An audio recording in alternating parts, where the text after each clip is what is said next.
ட்ரெயினுக்கு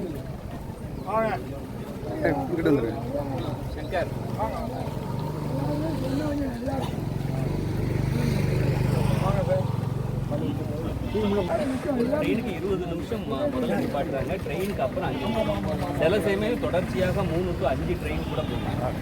3 ட்ரெயினில் நிறைய நாள் போகும். காலையில் ஸ்கூல் பிள்ளைங்க போகல, ஆம்புலன்ஸ் போகல. இதுக்கு மாற்று பாதைன்னு சொல்லி பார்த்தோன்னா டவுனை சுற்றினா 5 கிலோமீட்டருக்கு மேலே போகலாம். இதுதான் என்னோட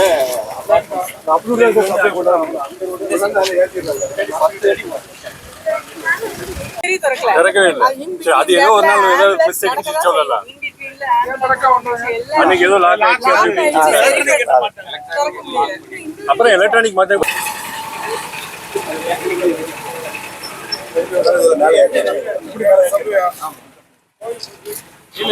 தாண்டி வரும் சார்.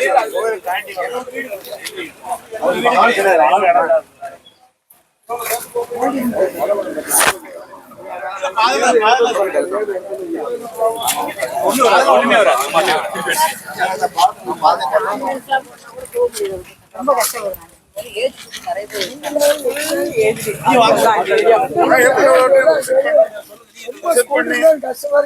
ஒவ்வொரு ஆட்டோ டிரைவர்ல ஆம்புலன்ஸ் கூட போக முடியல. செகண்ட் ஆப்ஷன் அது சார். அந்த இதுல அந்த ரயில்வே கீழ போய் பிரைவேட் இடம் அந்த எண்ட் இருக்குல்ல, அது வரை அந்த சைடுல ரயில்வே கேட். இது எப்படி உள்ள பண்ணாங்க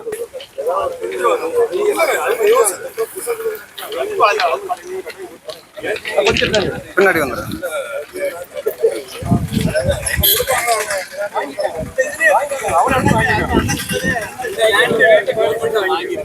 செகண்ட் ட்ராக் ஃபுல்லாமே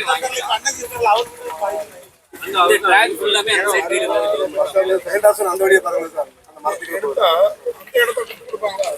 ஒரு 13 அடி வந்து ரயில்வேயோட இடம் தான். ரெண்டு ட்ராக் தான் சொல்லி ஆரோபி போட்டாங்க. அங்கே லேண்ட் இல்லைன்னா அதாவது ஆரோபி போடலாம். ஆரோபி போட்டு பாதிக்கணும். அது இல்லைன்னா அந்த லேண்ட் நீங்கள் வாங்கி தரீங்க. ஏதோ ஒரு வழி இல்லை அந்த லேண்ட் வாங்கி தருவீங்களா? யாருக்குள்ள லேண்ட் அது வாங்கிக்கலாம். பேசி எதை வாங்கி தருங்க. கொடுத்துட்டு தான் வச்சிருக்காங்க.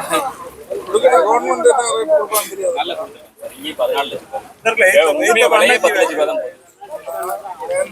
அக்ரூவர் பண்ணதுன்னா அதுக்கு 6 மாசம் தெரியல.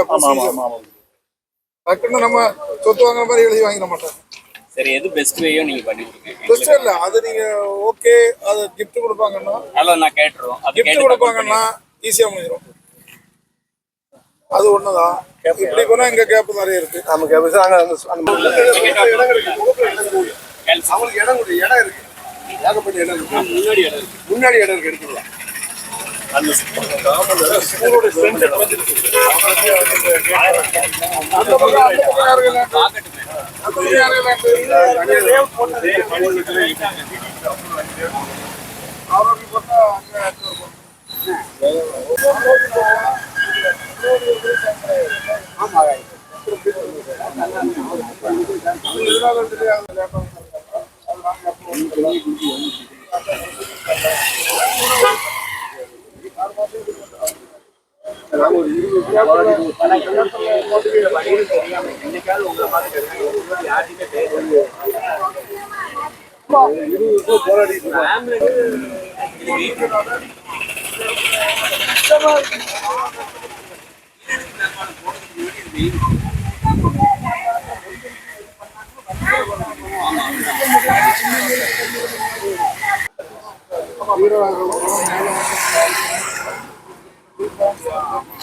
கொஞ்சம் பின்னாடி வாங்கண்ணா.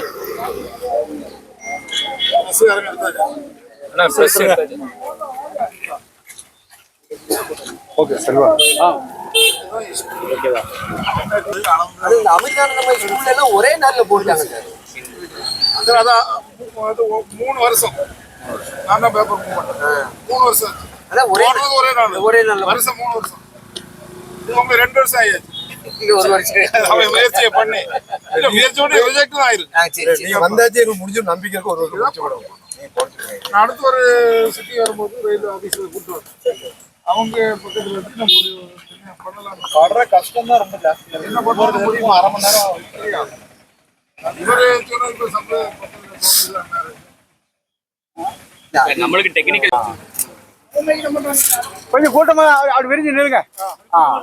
நீ போங்க ஐயா, சும்மா நில்லுங்க. அதுக்குண்ணா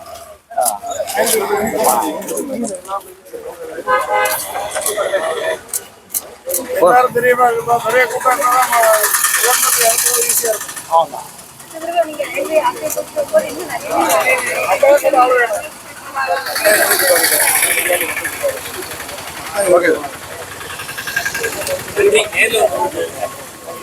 மீனாட்சிபுரம் ரயில்வே கிராசிங்கில் தினமும் சுமார் 54 முறை ரயில்வே கேட் அடைக்கப்படுகிறது. இதனால் இந்த பகுதி மக்கள் மிகப்பெரிய துன்பத்திற்கு ஆளாகிறார்கள்.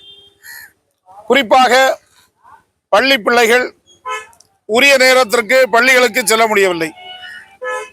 நோயாளிகள் உரிய நேரத்தில் மருத்துவமனைக்கு சென்று சேர முடியவில்லை.